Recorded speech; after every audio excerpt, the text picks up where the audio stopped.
Hello and welcome to Talking Aussie Books, a weekly podcast bringing readers and writers of Australian fiction together. I'm Claudine Tinellis. As an avid reader and passionate advocate for Australian fiction, I make it my mission to spotlight local talent. So if you're looking for your next read or simply want to learn more about the Australian literary scene, this podcast is for you. Grab yourself a cuppa, sit back and relax. This episode is brought to you by HarperCollins Publishers Australia.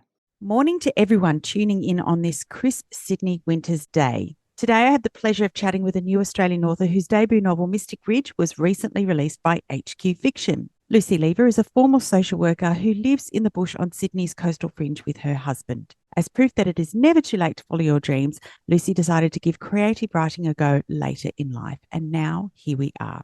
On frequent visits to family on the New South Wales North Coast, Lucy found inspiration for Mystic Ridge, a delightful contemporary novel with a fun twist on the rural romance genre. So without further ado, let me welcome Lucy to the podcast. Hi, Lucy. Oh, thank you so much for that very warm welcome, Claudine. That was a lovely introduction. Thank you. It's my pleasure.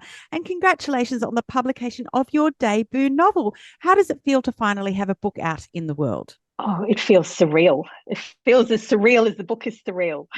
Some of the things in the book are very surreal. It's hard to believe that it's actually happening, that, Rachel Donovan from HQ loved my book enough to publish it, and hopefully readers love it as well. So very exciting time. Fantastic. Is it how you imagined it would be? It's a little bit more demanding than I expected, even though, I don't have a huge number of events. Just getting organised and making sure that everybody who attends the events that I am organising is comfortable and enjoys them. It's a big job, but it's a wonderful job too. And I feel very fortunate. What has been the best part of your journey to publication to date, do you think?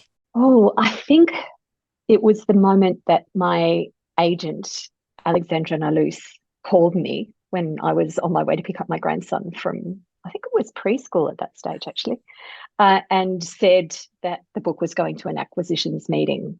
It was very likely that it would be published. I could hardly believe that was true. It was really exciting. That was a wonderful moment. And I didn't come down from it for several months afterwards, especially once HQ HarperCollins decided to publish it.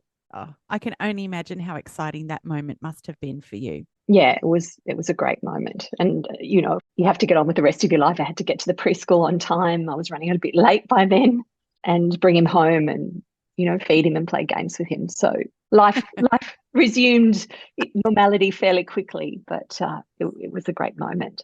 Yeah, fantastic. So, Lucy, for those people who haven't been fortunate enough to read Mystic Ridge as I have, I wondered if you could tell us a little bit more about the story.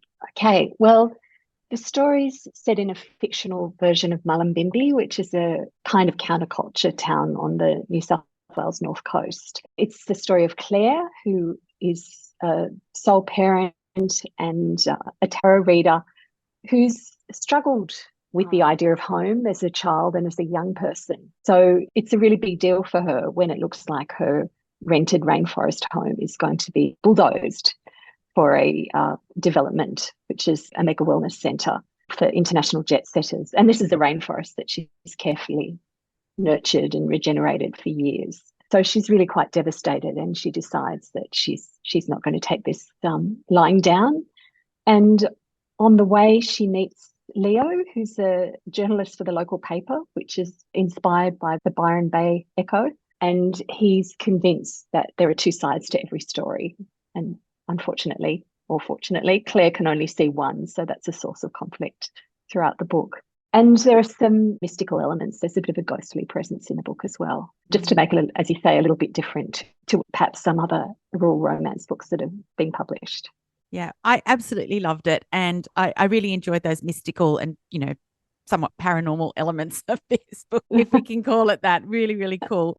I know that I said that visits up to the New South Wales North Coast inspired the book generally, but was there a particular event or person that compelled you to begin writing this story? It was a writing prompt for a Romance Writers of Australia short story competition, which was to write a story that featured a tiger's eye. So I was working as a social worker at the time. I immediately thought of a tarot reader who was living a life that was very different to the one I was living, which was really quite a mundane life, commuting to work and back again. And it sort of set my imagination on fire. And the other characters kind of sprang up from there. And I forgot to mention earlier, actually, that part of the book is set at an alternative version of the Woodford Music Festival called Luminescence. And I've moved it from summer to winter because I find Woodford really hot. So, and I've been going to Woodford for many, many years. So that inspired the story as well. But yeah, in terms of a single event, it was just joining romance writers, entering this competition and deciding after years of writing what I now call misery lit, which was my attempt at writing literary fiction that just really backfired. My writers group used to hate me for it. I decided that I was going to have fun and play and, you know, really, really enjoy the process of writing. And in doing so, I finally found my voice, which was actually a more commercial voice than I'd expected. Yeah. Misery lit. That is a fantastic way of describing it. I think so many people often do aspire to be literary writers and then find that, like you, their voice is much more commercial, but no less important, I think. Yeah, well, we all know, well, romance writers and readers certainly know that romance is very readily dismissed, but it's actually an art and a craft and requires a great deal of training and skill to write well. It's very challenging. It's just a different genre, a different form to what's called literary fiction. And when it's well written, it's just wonderful to read. There are many romance writers who I admire and who've inspired my writing, who are really vastly underrated, just as Leanne Moriarty was greatly underrated. I mean, I'm not comparing myself to Leanne Moriarty for a second, but, you know, because she had a commercial voice rather than what's construed as a literary voice, it took her a long time to be recognised and to be invited to mainstream literary festivals in Australia. I do feel that romance writers are still marginalised and not recognised for the wonderful work so many of them do. Yeah, we could have a whole podcast episode on just that topic alone. That's right. Now, as you said, the story is set in the fictional town of Lilipilli, which was based on the town of Mullumbimby up on the New South Wales North Coast. How difficult did you find it to construct the town of Lilipilli and make it more fictional than Mullumbimby?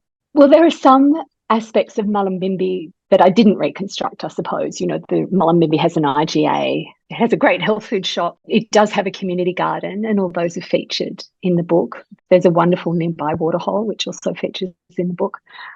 But I guess I just borrowed from other places at times and also just imagined some of the scenes and places and people that could occupy a place like Mullumbimby. It was inspired by Mullumbimby, but it was also very much a work of my imagination. In many ways, I made Mullumbimby more Mullumbimby than Mullumbimby actually is. It was also, you know, I've been visiting this area for many, many years. I was finished doing social work in the 80s and I did my final placement as a social worker at Lismore Women's Health Centre. So perhaps some of the memories I have of what this area used to be like many, many years ago have infused what is actually a contemporary story. So, Lucy, tell me about your inspiration for Claire. I guess I wanted to write the story of someone who was very different to me. So she took on a life of her own. Initially, she isn't used to fighting to protect what she believes in, and she has to learn how to do that. And I think that's an experience that many of us, particularly women, have. We're not encouraged to stand up and fight for ourselves. So I guess that's her narrative arc, really, that she learns to be assertive and she learns to fight. So what was my inspiration for her? I think she's followed a journey that's been a little bit like mine, where I've, over the years, have learned to be more assertive and have learned to stand up more for what I believe in. And other women I know have had to do the same. So I guess she's inspired by many women I know and by my own changes I've had to make as a woman. Yeah. Was it any coincidence that she was a clairvoyant, Claire the clairvoyant? That arose from play, I suppose. You know, as I said, I had a lot of fun writing this novel. I wrote it at a time when the world seemed to be in fairly serious trouble. And so, again, I gave my imagination full rein and I decided that normality could be transcended, you know, that things could happen in the book that wouldn't happen in real life. Mm. And I guess, like all of us, I'm interested in, the great mystery of what happens to those we love when they die. Are they still with us in any sense? I wanted to explore that, but I wanted to have fun exploring it. Yeah. Speaking about having fun, I love the detail that you included about Claire's tarot readings. How much of this was based on your own knowledge and interest? And did you have to do any research to bring Claire's skills alive on the page? I knew nothing about the tarot, absolutely nothing. It was just an idea. The tarot's kind of this mysterious, mystical thing that as I said, I knew nothing about. So I did a course with Alexis Murphy, who's the tarot teacher in Sydney. I think it was during lockdown. So it was an online course. I bought a few books and I bought a set of cards and I played. And unfortunately, I've got a terrible memory. So even though I'd love to be using the tarot with friends and having fun with it, I can never remember what the cards mean. I always have to have a book beside me. But yeah, so I'm not a tarot reader. And I know a lot of people really enjoy the tarot and get a lot from it. But I'm not one of those people. It lent itself to the themes of the story really well. Yeah, so it was just fun. It was a fun thing to pursue. And I think a lot of people seek out tarot readers and tarot readings, often because they're looking for meaning, but sometimes just to have fun. Yeah, indeed. As I have on many occasions sought out a tarot reader. What does my future hold? Indeed. I think, people look to the tarot perhaps more than ever. Fortune telling is a very ancient art. I've written a post about it on my blog. Fortune tellers appear in Shakespeare and in medieval art, and they're often despised, but certainly in societies where there was no counselling and not a lot of support for people who were struggling and suffering. Hopefully, sometimes they were of help to people. They were often persecuted and jailed. Anyway, that's a whole other conversation. The history of fortune telling and tarot reading is fascinating and complex. The book is told from two points of view. We have Claire and Leo. Whilst it's clear that Claire is in touch with her intuitive side with the gift of her mother's tarot reading passed down to her along with the precious moonstone that she has, Leo is a bit of a skeptic, isn't he? He is. And Claire's the tarot reader and she believes in the tarot, but nothing out of the ordinary really happens to Claire. Whereas Leo has lots of very strange experiences that, as a man who's committed to rationality and science, he really doesn't know how to handle them. And he starts to think that he's going mad. And I guess you need to read the book to find out whether that's actually the case or not. But certainly he's haunted by these experiences. It's very, very challenging for him. He also has the very, very sad past that he's been very affected by and that makes him very wary of seeking out another relationship. Yeah, and I was going to say that, whilst he is a very lovely character and I really enjoyed getting to know him during the course of reading this novel, but he was holding on to some very heavy guilt. So I wondered, Lucy, how did you get inside his head? Well, I've worked as a social worker and I'm very, very careful not to ever mine my former clients' stories. It just feels very unethical to ever use anything that was any personal confidential information that was ever presented to me. I'm certainly familiar with regret and guilt, as most people are, and I guess I came across those emotions, experiences often in the course of my work as well. So it was kind of easy to understand what that might be like from the inside. Terrible things happen and accidents happen and good people take responsibility for things that are not actually their own fault. That's a very common experience. So my personal and professional experience came into that a little bit. Yeah, I wondered about that, your experience as a social worker. And I wondered if that bled into or fed into other parts of the book as well. Hopefully, there's a big message in there about regret and, finding ways of dealing with regret and sadness and grief and loss. So I guess, some of that's personal experience. Again, some of that's professional experience. I was trying to write away from my professional life rather than into it. And as I said, really very much safeguarding the stories that had been presented to me by the people that I saw as a social worker. But I guess perhaps I've been exposed to sad situations more than some people have been. And perhaps that, although it's a really fun book and a light book, and I wouldn't say it's a sad book, I hope it's a joyful story. There's some perhaps insight that I've gained from my work that I was trying to share in the book. I think that's probably the best way to express it. Yeah. My intention was never for anybody to feel weighed down by reading this book, but hopefully people, it brings some light and some joy into their day. That's my hope for the book. Yeah, fantastic. Now, I understand that on your visits to the North Coast and Mullumbimby over the years, you witnessed a change in the area and that this informed one of the subplots of Mystic Ridge. And Claire is quite concerned about the possibility of the rainforest around her home being demolished, along with the destruction of an endangered species of golden quandong. Can you tell us more about this, Lucy, and why you wanted to include it in the novel? Well, Claire's a very unlikely environmental activist. Claire just wants to live a quiet life, as most of us do, but things start to happen around her that mean that she's really forced into action, which is common in stories. The characters are almost always forced into action. I guess I have a background that's a little bit further in the past than I like to admit as an environmental activist. So I do really worry. I worry about climate change as many people do, but in Australia specifically, the contribution of land clearing to the climate crisis. So it's, certainly didn't want to be heavy-handed about that, but I was trying to convey what a precious environment we do have and how important it is to do everything that we can to preserve it. And I guess also that we can't do it alone, that we need to work together. So there's a lot of, as in most rural romances, there's a lot of emphasis on community and warmth between friends and support and looking after each other. So Claire doesn't have to do what she does on her own. She gets a lot of help along the way.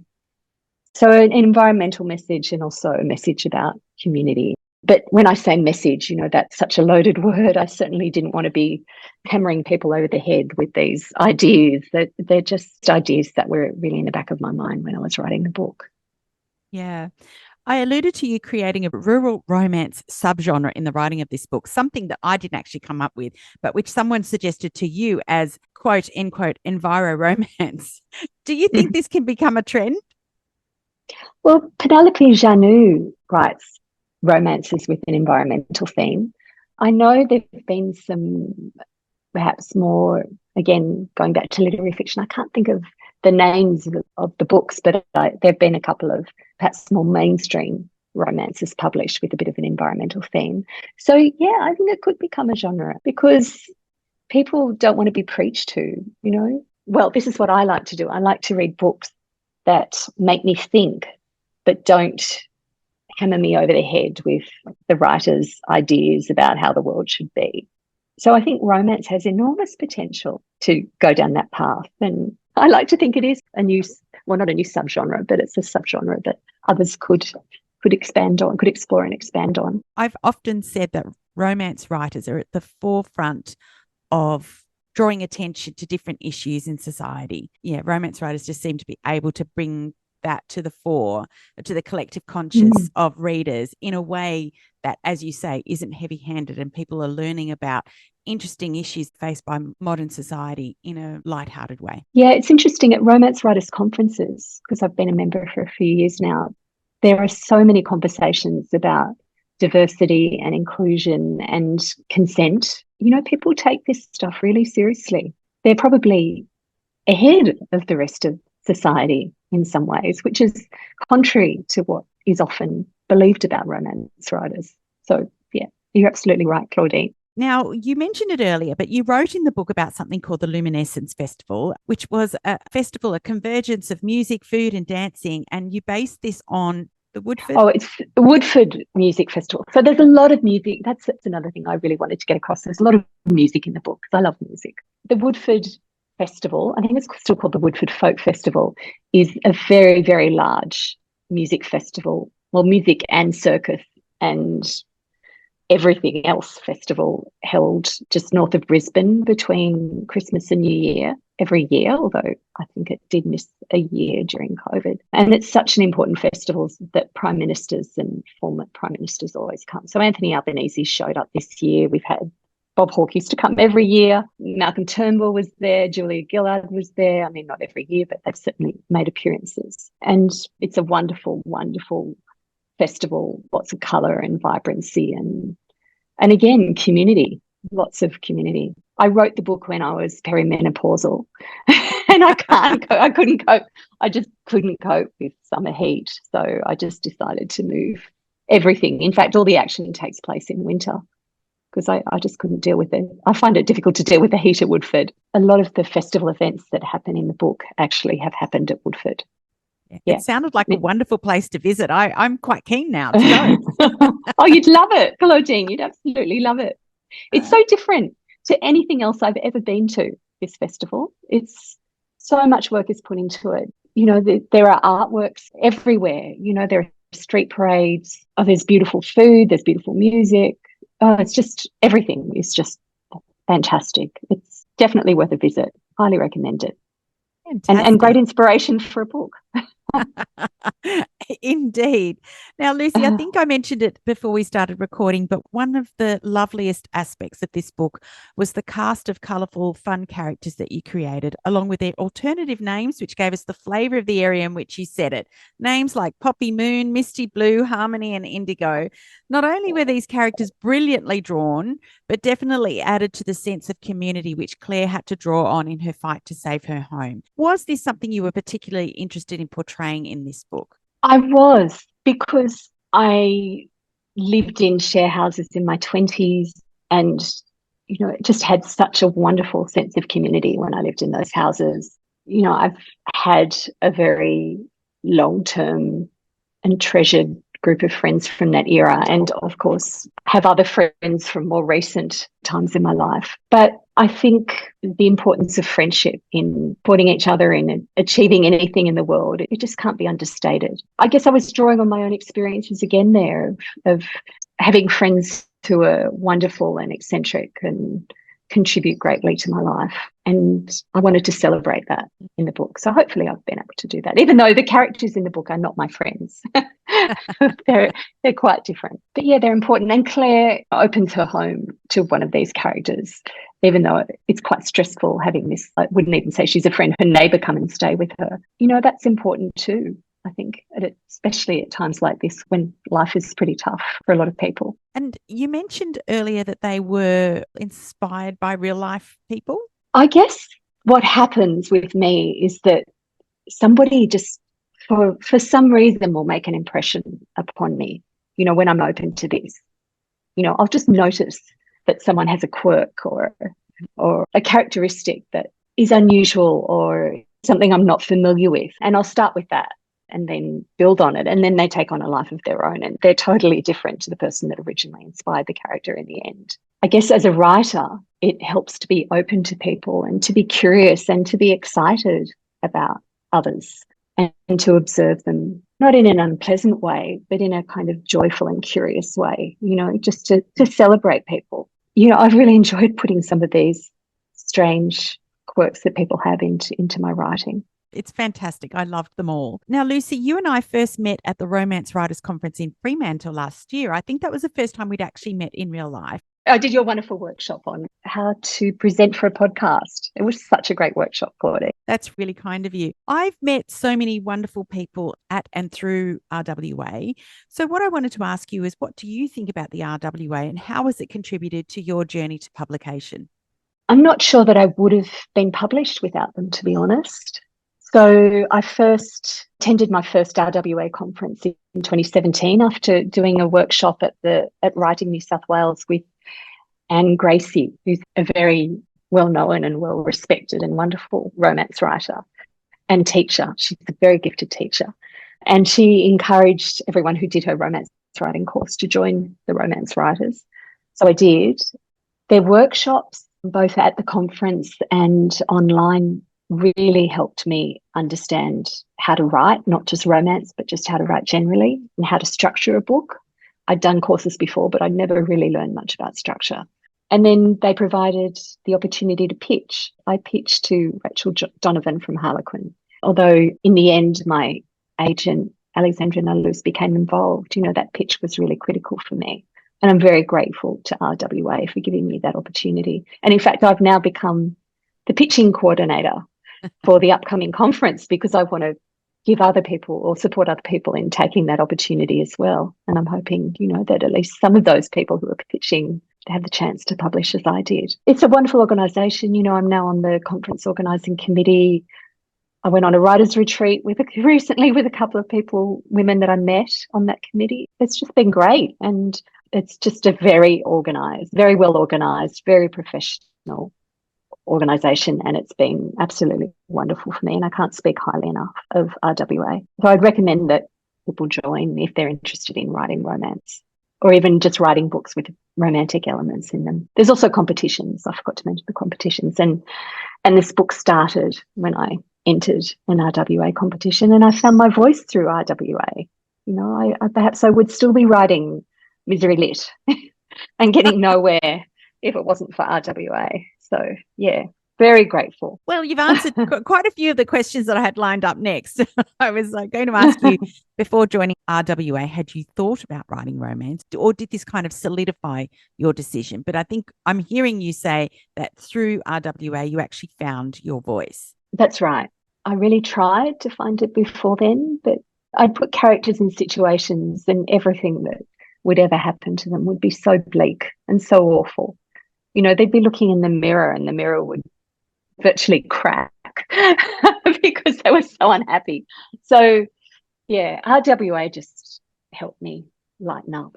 And also the other thing that they did was help me understand that writing's an art, but it's also a craft and it's also a business, I suppose. And they're really good at teaching you how to promote your work, especially when again, as a social worker, I'm certainly not used to self-promotion. Yeah, they've just been great in so many ways. Lucy, as you know, there are many writers who listen to this podcast, and given your recent experiences, apart from joining RWA, I wondered if you had any tips to writers who are currently trying to get their novels published.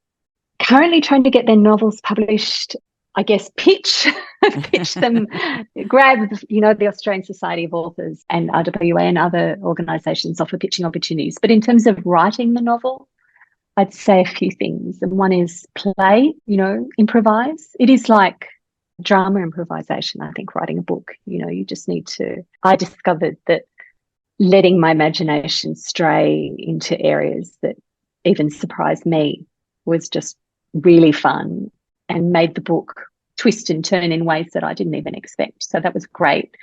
Keep your writing idols close. If I'm ever uninspired, I just find a writer that I really admire and read some of their work, and then it's easier to return to the page. The main tip really is to play and to be open and curious, as I said earlier, about people and to be open to surprises.